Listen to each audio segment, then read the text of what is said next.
Alright, let's smoke some super easy bacon wrapped Gouda cheese sausages. Let's start by getting our Oklahoma Joe's Marshall fired up. We're going to take out our homemade Gouda cheese and bacon sausages.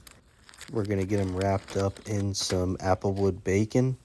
I had to use 2 slices for each sausage here because they're a little bit bigger. So we're going to wrap these up, and then we're going to throw some toothpicks in them to secure the bacon. And then we're going to get our Marshall all closed up, get it up to temp. We're looking to run about 275 degrees. So once we hit that, we'll throw the sausages on.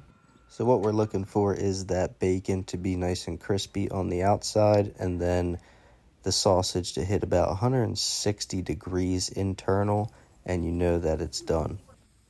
These came out absolutely perfect, wall to wall, dripping with juice.